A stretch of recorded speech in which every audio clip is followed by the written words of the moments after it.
how the rogue cops from Death Row Records were the Rampart scandal. Frank Liga, Los Angeles police detective. His story was the beginning of City of Lies, a movie based on Russell Poole's findings. City of Lies is a 2018 crime thriller about the investigations of the murders of rappers Tupac Shakur and the notorious B.I.G. Based on the non-fiction book Labyrinth by Randall Sullivan.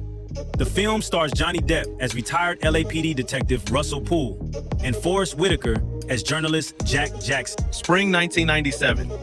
Plainclothes detective Frank Liga claims he was minding his business, stopped at a red light, looked to his left, and saw a black guy in a green Montero.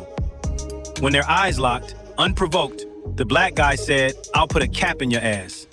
Black guy continually taunts Liga at each light. Liga calls in on his radio to warn of the erratic behavior of the man.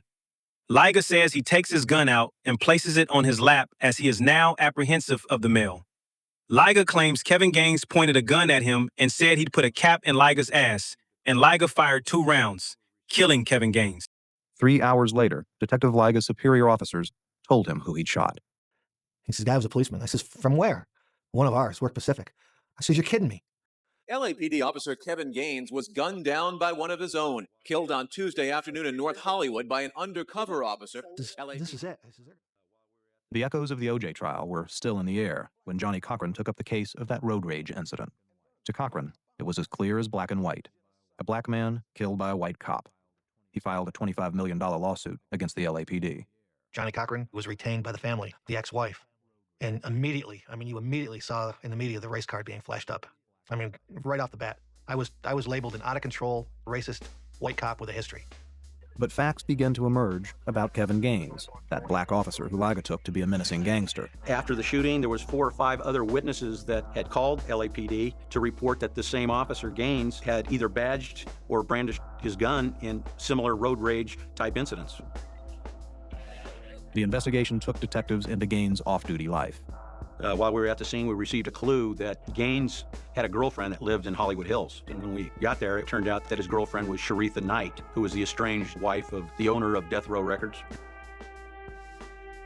This is when the relationships between LAPD and Death Row Records, considered a criminal enterprise in LA, was exposed. They discovered Kevin Gaines wasn't the only one tied to Death Row Records. Off-duty cops were making good money working for Death Row Records.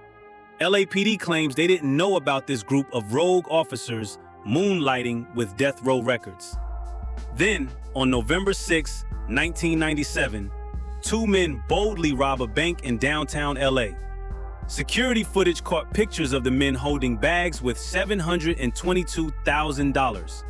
Further investigation revealed the assistant manager of the bank ordered this money, and the bank robbers hit the bank exactly when the money was delivered to the bank. After continued pressure, the assistant manager folded and told them it was David Mack.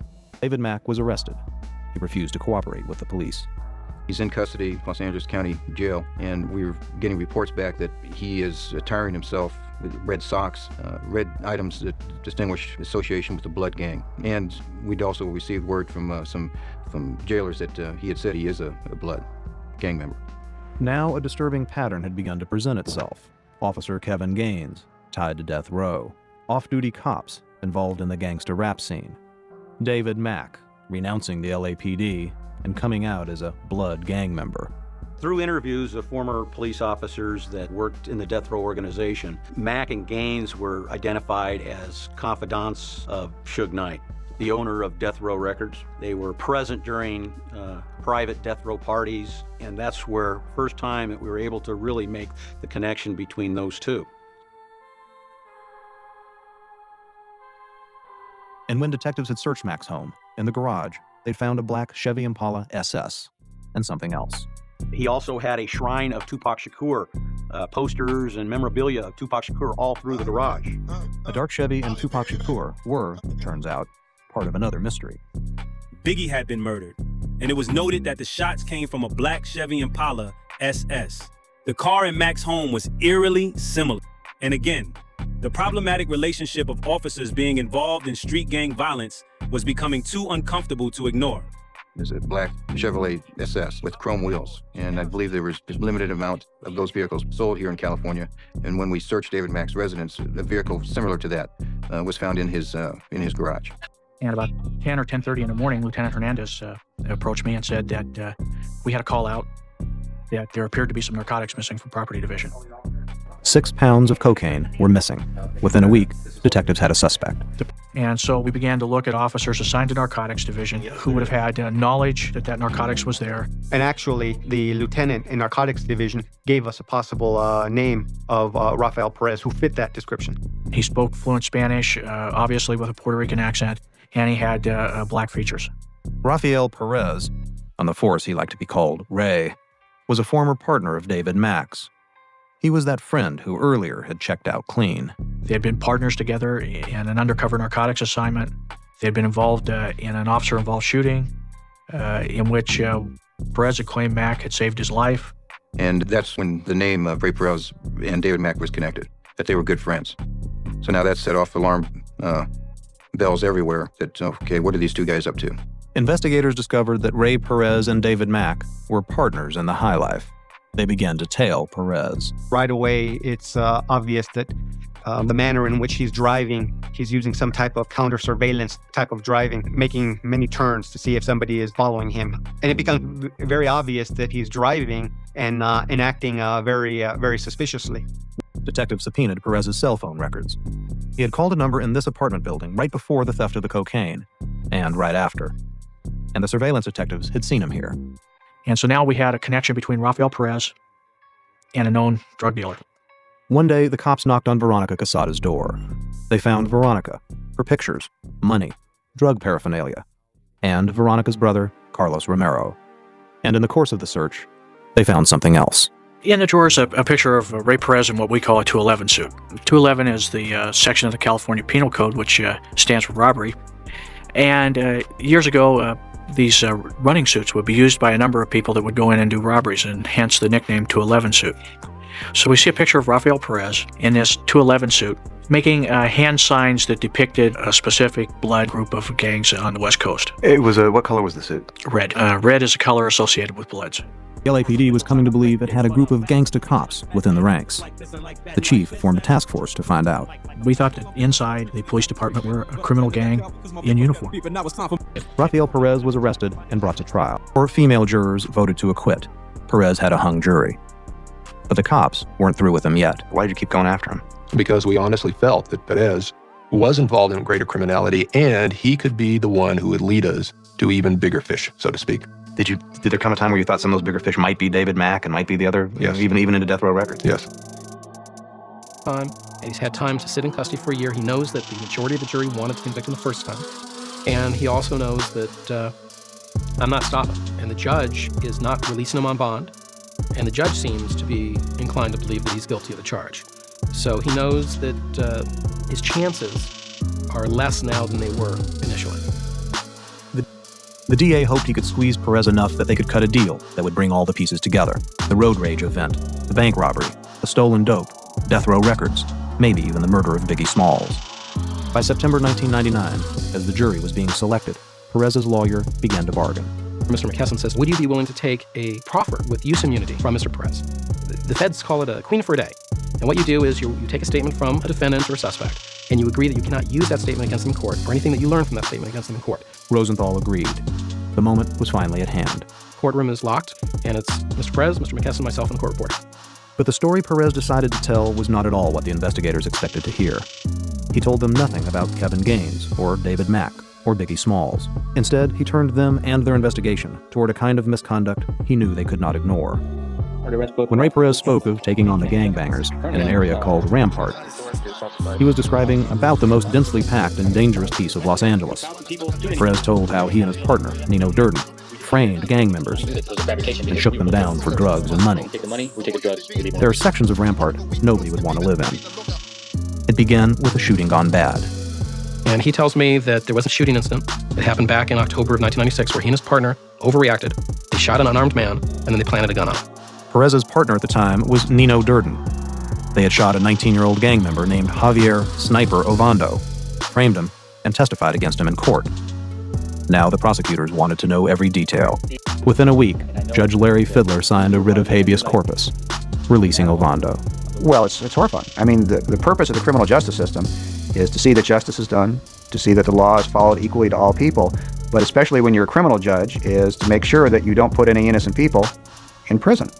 Ovando, paralyzed by the shooting, was convicted by a jury that was convinced by the false testimony calmly delivered by Ray Perez. Ovando was sentenced to 23 years and had already served 2.5 when Perez, cornered and seeing a chance for immunity, finally confessed to the frame-up. Motto was, we intimidate those who intimidate others. That was our motto. Bottom line. And that's what they bragged about. Perez said crash cops had their own code and their own logo, a skull with what is known as the dead man's hand, aces and eights, even special plaques for shooting suspects. We give plaques. There's a thing called being in the loop, being involved.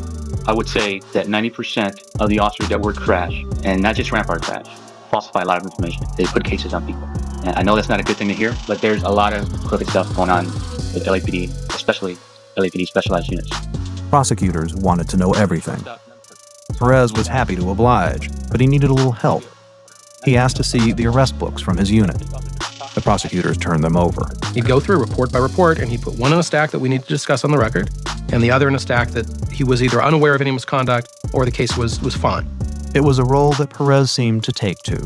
He was eating this up. He knew that he was the star, and he was going to take advantage of it to the utmost. Sometimes his stories would change.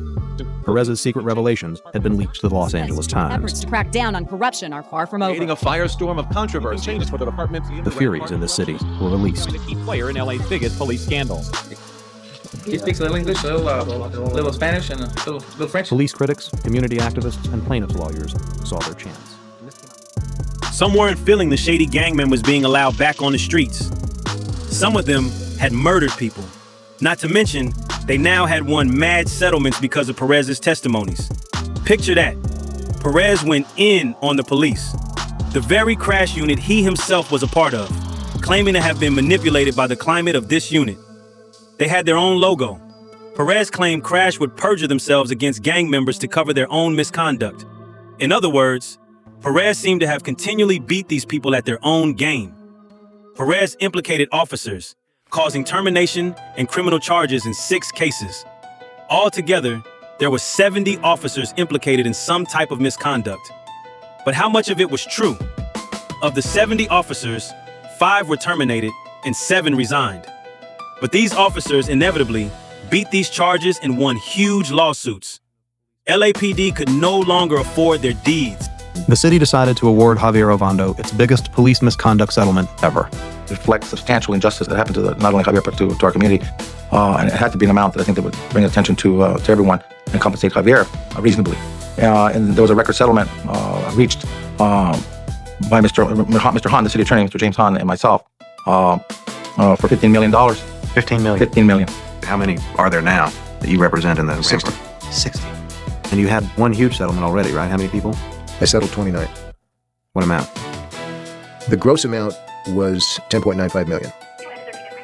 This is a matter of people of California versus Raphael Perez. Perez's stories about bogus arrests kept Judge Larry Fidler busy, overturning nearly 100 criminal cases. You had somebody who now is saying, I did all these things wrong. I lied, I planted evidence, I did this, I did that. The prosecution then said, we've lost confidence in the conviction, not necessarily that they're innocent. Much of what Perez has said about police corruption in L.A. is sergeants and a patrol officer are being charged with framing a gang member. 70 Los Angeles police officers are under investigation. No one simply has. And of course, the pressure was there on all of us. Let's move right now. The pressure was on the chief. Get this behind you. Let's get rid of those bad officers and let's clean up this department. Almost no one seemed to believe the cops would be convicted. For one thing, the chief architect of the scandal, Ray Perez, now could not testify. His lawyer having signaled he'd have to take the Fifth Amendment. Will take the Fifth if asked about. Perez had also failed every question asked in 5 polygraph exams conducted by the LAPD, and damaging statements from jailhouse snitches were beginning to surface. This one claimed Perez often bragged that he could put charges on anyone he chose. And what about those gangsta cops the police and prosecutors hoped that Raphael Perez would tell them about? You get him to confess, to plead, and flip him. He's now going to tell you a lot of things. Right. Does he tell you about David Mack? No. Did he tell you anything about Biggie Small's murder or any of that stuff? Does he tell you anything at all about any of the other fellows that might be involved in the bank robberies or any of that? Nothing. Stays away from that. Stays away from it. He seems to be, by other people's accounts, on Mike's, I've never met the man, have a very strong relationship. I don't know if that's fear or an affection toward Mr. Mack. So it must occur to you that he knows something. Oh, I'm absolutely convinced he knows something. We may never fully know which parts of Raphael Perez's story were true. What we do know is that Perez was a central figure in the corruption that shook the Los Angeles Police Department and ignited what became known as the Rampart scandal, one of the largest police corruption scandals in United States history. His lies, misconduct, and protection of criminal activity exposed a network of rogue officers tied to the violent culture surrounding Death Row Records. The detective who investigated the shooting involving Frank Liga and Kevin Gaines, built his theory through the unraveling of figures like David Mack, Kevin Gaines, and Perez himself. Officers whose ties to Death Row raised serious questions. And there were others, many more whose names rarely make the headlines. These files are not meant to tell the entire story, but to show just how deep the corruption ran. So deep that it helped give birth to the Rampart scandal itself. Sooner or later, the truth has a way of surfacing. And when it does, the Los Angeles Police Department will have to confront the past and answer the questions that still surround the deaths of Tupac and Biggie. Only then can one of the most traumatic chapters in pop culture finally be put to rest. This is Pearl Productions. Peace. Infelizmente no vício sobe fumaça na praça. Passa dia, passa hora e minha dor nunca passa. Vejo vários comédia que não segura a responsa. No CLT ou no tráfico, eu só quero as onças. Nunca dei o meu pé e sempre honrei o meu nome. Vi a criptonita acabando com o super-homem. E a Mulher Maravilha que conquistava os amigos. Hoje cata latinha e tá fedendo a mijo. Liberdade aos irmãos, pau no cu do promotor. E vou deixar uma